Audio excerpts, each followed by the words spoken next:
안녕 친구들. 예수님이 부활하신 부활절이에요. 우리가 함께 만나서 부활절을 축하하지는 못하지만 함께 우리 영상으로 예배하며 가족과 함께 부활의 기쁨을 나누는 우리 귀한 친구들 되길 원합니다. 이 시간은 마음을 다해서 하나님께 예배하는 시간입니다. 사도신경으로 우리의 신앙을 고백하도록 하겠습니다.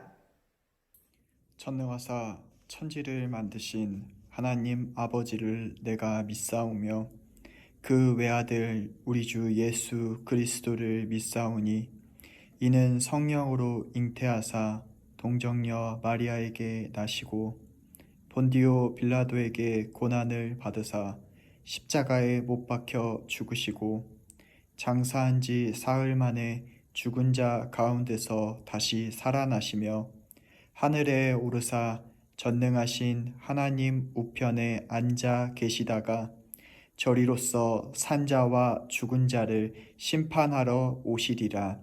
성령을 믿사오며 거룩한 공회와 성도가 서로 교통하는 것과 죄를 사하여 주시는 것과 몸이 다시 사는 것과 영원히 사는 것을 믿사옵나이다.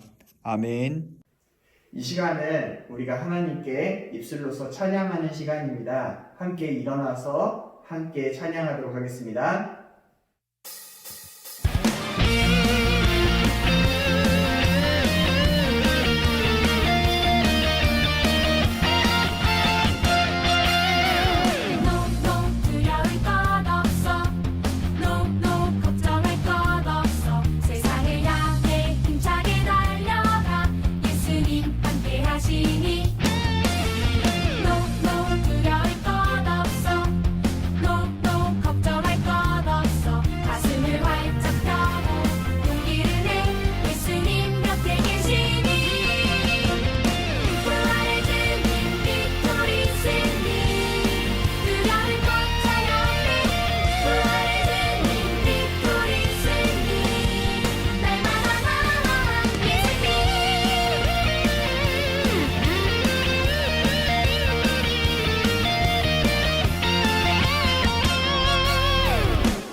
두 손 모으고 기도하겠습니다. 사랑하는 하나님 감사합니다. 오늘 우리 친구들 부활절을 맞게 하시고 예수님의 부활을 경험할 수 있게 해주셔서 너무나 감사합니다. 하나님, 우리는 매일같이 연약하고 매일같이 하나님만 바라며 나아갑니다. 우리의 부족하고 연약한 것 주님께서 아시오니 이 모든 것 주님 안에서 잘 지나갈 수 있게 도와주시고 언제나 하나님과 동행하는 우리 귀한 친구들 될 수 있게 도와주시옵소서. 아버지 하나님, 부활절을 맞습니다. 이 부활절을 경험하며 또한 하나님을 내 삶 가운데 모시는 우리 귀한 친구들 될 수 있게 도와주시옵소서. 감사드리며 사랑이 많으신 예수님의 이름으로 기도드렸습니다. 아멘. 오늘 우리에게 주신 하나님의 말씀은 창세기 45장 4절과 5절 말씀입니다. 요셉이 형들에게 이르되 내게로 가까이 오소서. 그들이 가까이 가니 이르되 나는 당신들의 아우 요셉이니 당신들이 애굽의 판자라. 당신들이 나를 이곳에 팔았다고 해서 근심하지 마소서. 한탄하지 마소서. 하나님이 생명을 구원하시려고 나를 당신들보다 먼저 보내셨나이다. 아멘. 우리 믿음의 고백하며 말씀 앞으로 나아가도록 하겠습니다. 하나님은 나를 사랑하신다. 하나님은 내 인생에 크고 놀라운 계획 가지고 계신다. 하나님은 오늘도 나와 동행하셔서 그 계획 이루어 주신다. 아멘. 그렇게 될 줄로 믿습니다. 아멘. 여러분은 지난주 말씀에 혹시 기억나나요? 맞아요. 요셉이 억울하게 누명을 쓰고 이제 종에서, 노예에서 이제 감옥으로 끌려간 이야기를 우리는 듣게 되었어요. 그런데 이 감옥에 들어간 요셉은 절망하지 않았어요. 왜냐하면 요셉이 하나님을 알았기 때문이에요.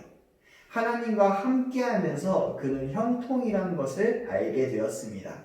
노예여도 형통하고 감옥에 내려가 있을지라도 그는 하나님과 함께함으로 형통했다라는 것을 우리는 알게 되었어요. 그리고 요셉은 감옥 안에서 최선을 다해 살아가기 시작을 했습니다. 그러던 어느 날 요셉이 떡 맡은 관원자와 술 맡은 관원장의 꿈을 해석하게 되었어요. 그래서 그 꿈의 해석대로 술 맡은 관원장은 해방이 되었고 떡 맡은 관원장은 죽게 되었습니다. 그리고 풀려나는 이 술 맡은 관원장에게 요셉은 간곡하게 이야기를 했어요. 뭐라 그랬냐면 나를 기억하고 내가 이곳에 갇힐 만한 일을 하지 않았다고 하는 것을 왕에게 이야기해달라고 이야기했어요. 그러나 이 술 맡은 관원장은 감옥을 나서면서부터 너무 신이 나서는지 오늘 이 요셉을 까마득하게 잃어버리게 되었습니다. 그로부터 2년이라는 시간이 지났어요. 2년이라는 시간이 지나고 났을 때 이집트의 왕인 바로가 꿈을 꾸게 되었어요. 이 꿈을 꿨는데 한 번도 아니고 2번씩이나 꿈을 꾸었는데 이 꿈에 대한 내용을 이 바로 왕이 아무리 생각해도 해석이 되지 않았습니다. 그래서 왕은 황급하게 왕의 감옥에 있는 요셉을 불러 올리게 만들었어요. 요셉은 이제 부랴부랴 준비를 해서 바로 왕 앞에 가게 됩니다. 바로 왕에게 가니까 이 바로 왕이 너가 그렇게 꿈 해석을 잘한다며? 라고 물어보았습니다. 그때 요셉은 이야기했어요.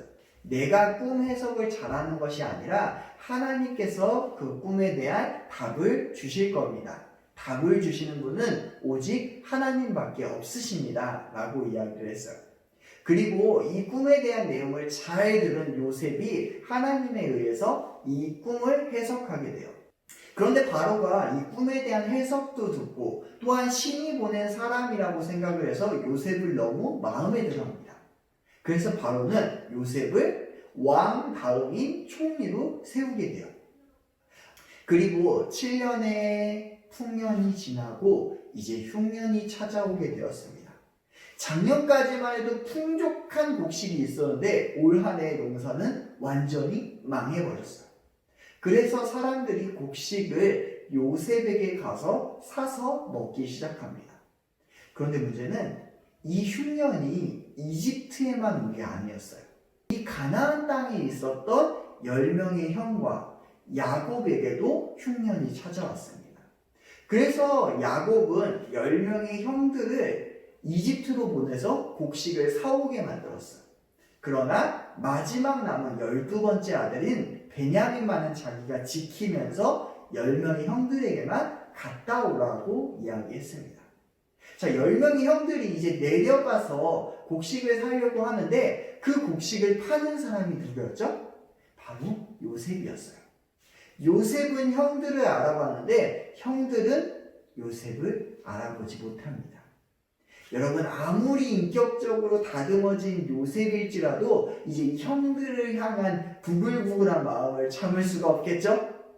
아니요, 요셉은 그렇지 않았어요. 그런데 요셉은 하나님의 계획을 따라서 철저하게 형들에게 하나님이 보여주신 그 길들을 보여주기 시작해요. 먼저 첫 번째로 형들을 시험하기 시작합니다. 그래서 형들을 몰아세우고 형들의 입에서 많은 말들이 튀어나오게 만들었어요. 그래서 형들은 자기네 형제들이 12명인데 한 명은 어디 갔는지 모르고 한 명은 아버지의 손에 있다라고 이야기하기도 하고, 자신들이 정탐은 정탐꾼이 아니라는 걸 밝히기 위해서 최선을 다했어요. 그때 요셉은 이야기합니다. 뭐라 그러냐면, 너희 10명은 여기에 포로로 있고 딱 한 명만 아버지에게 가서 베냐민을 데리고 오라라고 이야기해요. 여러분, 요거 어떤 이야기랑 비슷하지 않아요? 한 명의 아버지가 한 명의 아들을 보내서 많은 사람들을 구하는 이야기. 요셉은 이 이야기를 먼저 이야기해요. 그리고 3일 동안 형들을 가두어 놓습니다. 그리고 억울한 누명을 쓰고 형들은 이 요셉에게 붙잡혀 있는데, 요셉이 두 번째 제안을 해요. 너희 한 명만 이 자리에 붙잡혀 있고 너희들은 아버지에게로 돌아가서 베냐민을 데리고 와라. 베냐민을 데리고 오지 않으면 너희들에게 곡식 한 톨 내놓을 수 없다라고 이야기하죠. 요셉이 이야기했던 그 억울한 거. 그러니까 형들이 이제 요셉은 이집트 사람이니까 자기네 나라 말로 열심히 이야기하기 시작합니다. 우리가 그때에 동생에게 악을 저질러서 이러한 일을 당한다고. 너희들 때문에 내가 이 동생을 풀어주려고 했었는데 너희가 이렇게 악한 짓을 해서 우리가 이 모든 일을 당한다고. 모든 이야기를 요셉은 듣고 있지만 모르는 척하며 이제 둘째 형인 시므온을 이집트에 붙잡아 놓고 형들을 집안으로 다시 돌려보내게 됩니다. 집에 오면서 이 사람들이 곡식을 살펴봤는데 이 곡식 안에 자기들이 샀던 그 돈이 다 들어있는 거예요. 너무나 무서워서 벌벌벌 떨면서 이 일이 왜 있는가를 생각하며 집으로 돌아오게 되었습니다. 그런데 돌아오자마자 아버지인 야곱은 노발을 말하기 시작했어요. 왜요? 형제들 중에 또 한 명이 없어졌기 때문이에요. 그러자 형제들이 이제 이야기합니다. 시므온을 되찾아오려고 하면 아버지의 아들인 베냐민과 우리가 함께 내려가야 됩니다. 근데 야곱이 어떤 사람이죠? 야곱은 사기치고 뒤통수치고 자기만 아는 사람이에요. 그래서 끝까지 베냐민을 포기하지 못합니다. 그래서 시므온이라는 아들을 잊어버리고 내 아들은 절대 보내지 못한다고 해요. 야곱이 아직까지 야곱인 상태로 있던 거죠. 그런데 문제는 갖고 왔던 모든 곡식을 먹고 나니까 야곱도 이제 별 수 있는 방법이 없었어요. 다시 이집트에 가서 곡식을 사와야 되는데 문제는 자기의 사랑하는 아들인 베냐민을 보내야 되는 거예요. 그때 넷째 아들이었던 유다가 아버지에게 이야기합니다. 어떠한 일이 있어도 제가 베냐민을 지키겠습니다. 베냐민 대신 제가 죽을 테니 아버지 베냐민을 보내서 모든 가족들을 살리셔야 됩니다. 라고 유다가 아버지인 야곱을 설득하기 시작해요. 야곱이 곰곰이 생각하다가 이제 자기들의 가족들을 바라보게 돼요. 그래서 야곱이 가지고 있었던 마지막 자존심이자 마지막 야곱스러웠던 그 아들에 대한 편견도 내려놓고 이야기합니다. 하나님께서 보호하실 테니 내 마지막 아들도 데려가서 우리를 살리라 라고 이야기해요. 그런데 이 베냐민과 9명의 형들이 이집트로 내려갔는데 이번에는 그들을 붙잡고 감옥에 가두는 것이 아니라 큰 잔치를 열어주면서 이 시므온도 풀어줬어요. 그러면서 너희가 이제 정탐꾼이 아닌 걸 알았으니 풍족히 먹고 마시고 돌아가라 라고 이야기합니다. 그래서 이들은 준비해왔던 이 양식을 사려고 했던 돈과 이전에 있었던 곡식 주머니에 들어있었던 이 돈을 보면서 이야기해요. 우리가 이거 훔쳐가지 않았는데 이거가 들어있어서 가지고 왔다. 그때 요셉의 종은 이야기하죠. 이것은 하나님이 준 것이지 우리는 알지 못한다. 그렇게 신나는 마음으로 먹고 마시고 돌아가게 되었습니다. 그런데 돌아가는 길에 병사들이 쫓아와서 이 형들을 붙잡게 돼요. 붙잡았던 이유가 뭐냐면 어젯밤에 이 총리가 점을 치는 도구인 접시가 없어졌다는 겁니다. 그런데 형들이 이야기를 하죠. 우리는 접시를 훔쳐가지 않았다고. 만약에 접시를 훔쳐간 사람이 있으면 그 사람은 죽을 것이고 우리는 총리의 노예가 된다라고 이야기를 해요. 그렇게 짐을 하나하나 뒤지는데 마지막 베냐민의 집에서 이 접시가 발견되게 돼요. 모든 형들이 옷을 찢고 슬퍼하며 돌아가게 됩니다. 돌아가자마자 이 요셉이 형들을 혼내기 시작해요. 너희가 내가 점을 잘 치는 사람인지 몰랐느냐? 나의 물건을 어찌하여 훔쳐갔느냐? 라고 이야기해서 내 물건을 훔쳐간 베냐민만 종이 되고 나머지는 편하게 돌아가라라고 이야기해요. 그때 유다가 나타나서 이야기하죠. 이 아들이 돌아가지 않으면 우리 아버지는 죽습니다. 그러니 아버지를 살리기 위해서 제가 종이 될 테니 제 동생은 보내주시고 저를 붙잡아 노예로 삼으십시오라고 이야기해요. 여기에서 요셉이 펑펑 울면서 자기의 정체를 밝히게 돼요. 왜냐하면 요셉이 모든 것에 따라서 하나님이 어떻게 일하시는지를 알았기 때문이에요. 더 이상 형들은 예전의 야곱 같은 모습이 없어졌어요. 왜요? 여러분 한번 기억해 보세요. 요셉의 옷을 아버지에게 갖다 주었을 때 누구만 옷을 찢었죠? 슬퍼하며 아버지만 옷을 찢었는데 이 베냐민이 붙잡히게 되자 10명의 형 모두가 같은 마음으로 옷을 찢으면서 슬퍼했어요.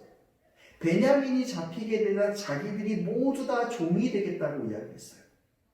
이 형들이 야곱스러운 것이 아니라 하나님과 동행하는 이스라엘처럼 변하게 된 거예요. 오늘 성경은 이 이야기를 굉장히 중요하게 이야기해요. 그래서 4절, 5절 말씀을 읽어보면 요셉은 이야기해요. 내가 잘나서 총리가 된 게 아니라 하나님께서 너희들 많은 백성의 생명을 구하기 위해서 나를 이곳에 보내신 것입니다. 요셉이 야곱스러워진 게 아니라 하나님과 동행하면서 요셉이 하나님과 같은 사람이 되었어요. 야곱의 아들들 10명의 아들들이 이스라엘처럼 변하게 되었어요. 마지막 한 사람 남았죠? 누구요? 야곱이요. 야곱도 이제 자기의 모든 것을 다 내려놓게 되자 하나님 앞에서 완전한 이스라엘이 되었어요. 모든 것을 하나님께 맡겨놓는 사람. 그러니까 망가졌던 야곱의 집이 완벽한 이스라엘로 바뀌게 되는 이야기가 오늘 요셉의 이야기예요. 사랑하는 우리 친구들, 그런데 왜 오늘 목사님은 부활절, 예수님이 부활하셨어요 라는 이야기를 하는 것이 아니라 요셉의 이야기를 할까요? 바로 창세기의 이 요셉의 이야기가 오늘 하나님이 우리를 구원하시는 이야기이기 때문이에요. 오늘 야곱과 같던 이스라엘을 오늘 하나님이 완전하게 바꾸셔서 이스라엘로 바꾸시는 그 이야기, 하나님과 동행하면서 변화되는 요셉의 이야기, 또한 이 형들을 변화시키는 모든 이야기 가운데 가장 중요한 이야기로 우리에게 하시는 말씀이 이거이기 때문이에요. 하나님께서 이 모든 것을 계획하셔서 그 백성들을 살리시는 이야기라고요. 우리 친구들, 하나님께서는 우리를 살리셨습니다. 하나님께서는 우리를 살리기 위해서 이 땅 가운데 그 아들을 보내셨어요. 그 아들을 보내셔서 용서하시고 또한 그 아들로 인해서 많은 백성들이 구원받게 되었습니다. 그런데 구원받았다라는 이야기로 끝나지 않아요. 그 다음에 구원받은 야곱이 어떻게 될까요? 구원받은 요셉은 어떻게 될까요? 야곱은 이집트에 내려가서 누구에게 안수하냐면 바로 왕에게 안수해요. 누구의 이름으로 축복해요? 오늘 하나님의 이름으로 바로 왕을 축복하게 돼요. 요셉은 어떤 사람이 되나요? 요셉은 하나님의 사람으로 하나님을 알 수 있는 모습으로 세상 가운데 하나님을 전하게 돼요. 사랑하는 우리 친구들, 예수님이 나를 위해서 죽으시고 부활하셨습니다. 그것 때문에 우리는 구원을 받게 되었습니다. 그리고 우리가 그것을 믿는 믿음으로 말미암아 우리는 날마다 변화되게 됩니다. 변화되고 세상을 축복하는 사람들로 세상으로 나아갑니다. 이 부활절, 이 부활의 기쁜 소식을 알아가는 우리 귀한 초등부 친구들 되길 간절하게 소망하겠습니다. 기도하겠습니다. 사랑이 많으신 아버지 하나님 감사합니다. 이 부활절에 우리에게 귀한 말씀을 들려주게 해주셔서 너무나 감사합니다. 하나님을 더 사랑하고 하나님과 매일같이 동행하는 우리 귀한 친구들 될 수 있게 도와주시옵소서. 오늘 야곱의 집이 회복된 것처럼 우리를 살리기 위해서 모든 것을 계획하고 모든 것을 이루어 가신 하나님과 동행하는 우리 귀한 친구들 될 수 있게 도와주시옵소서. 감사드리며 이제는 우리 구주 예수 그리스도의 은혜와 하나님의 크신 사랑과 성령님의 감화 감동 교통 충만하심이 하나님을 사랑하고 하나님을 닮아가는 모든 초등부 친구들 머리 위에 이제로부터 영원토록 함께 있을지어다. 아멘.